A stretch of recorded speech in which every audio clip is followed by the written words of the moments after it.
से दिल से जोड़े जाते हैं। पर क्या हुआ कि अगर हमारा रिश्ता नहीं जुड़ पाया? क्या बताना चाहता है? ये तो मैं नहीं जानती कि उसने तुम्हें क्या बताना है, लेकिन इतना जरूर जानती हूँ कि उस बात का ताल्लुक तुम्हारी बहन गुल की मौत से है।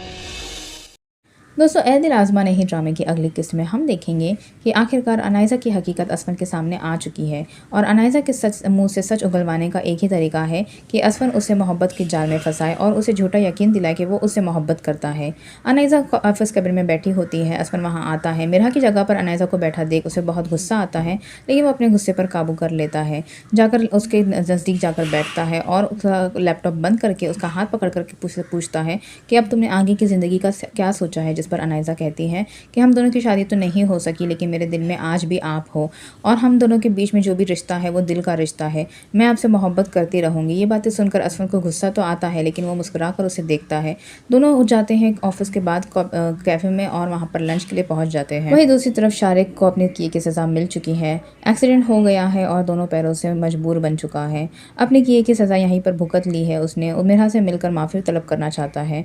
उसकी माँ को उस पर तरस आता है और वो जाती है मिरहा के पास। उसे ये कहने कि तुम प्लीज़ आकर मेरे बेटे से मिल लो, वो तुम्हें कुछ कहना चाहता है। जिस पर मिरहा कहती है कि वो मुझे क्या बताना चाहता है। तो उसकी माँ कहती है कि मुझे ये तो नहीं पता वो क्या कहना चाहता है, लेकिन जो भी कुछ कहना चाहता है उस बात का ताल्लुक तुम्हारी बहन गुल की मौत के साथ है। ये बात सुनकर मिरहा के पैरों तले ज़मीन निकल जाती है। वो फ़ौरन से आती है शारिक से मिलने और शारिक उसे बताता है सारी हकीकत की जो कुछ हुआ है इसके पीछे अनायज़ा का हाथ है। तुम जाओ और उसके पास उसका मोबाइल, गुल का मोबाइल ढूंढो, तुम्हें ज़रूर अनायज़ा के पास से उसका मोबाइल मिलेगा। तो वो फ़ौरन जाती है घर पर और अनायज़ा के रूम में मोबाइल ढूंढने लगती है और उसे वहाँ पर मोबाइल मिल जाता है। तो इससे उस बात को उसे यकीन आ जाता है कि जो कुछ हुआ है इसके पीछे ज़रूर अनायज़ा का हाथ है। वहीं दूसरी तरफ मिरहा की गैर मौजूदगी में अनायज़ा उसके रूम में आकर उसकी रेड साड़ी पहनकर कमरे में पूरी तरफ कैंडल्स लगाकर असफन के बर्थडे की सेलिब्रेशन की तैयारी करती हैं। वहीं दूसरी तरफ असफन भी वहाँ पहुँच जाता है और उसे देखकर उसकी झूठी तारीफ़ें करने लगता है। अनायज़ा उससे कहता है कि मैं तुम्हें हमेशा से रेड साड़ी में देखना चाहता था और तुम इसमें बहुत खूबसूरत लग रही हो। तभी उसी वक्त वहाँ मिरहा पहुँच जाती हैं।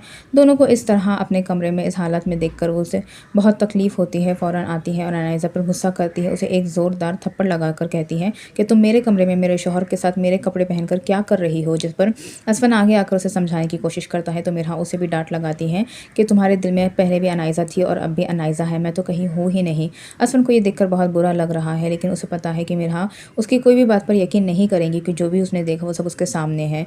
तो सबको क्या लगता है कि मिरहा अपनी इस तरह से जो उसने असफन और अनायज़ा को एक साथ देख लिया तो इसके बाद वो असफन को छोड़कर चली जाएंगी या अनायज़ा अपनी चाल में कामयाब हो जाएंगी या असफन अनायज़ा का असली चेहरा सबके सामने ले आने में कामयाब हो जाएगा। क्योंकि इस तरह से जो वो कर रहा है उसे बहुत भारी पड़ने वाला है। या तो वो अनायज़ा को मिरहा को हमेशा के लिए खो सकता है या तो अनायज़ा की हकीकत सबके सामने ला सकता है।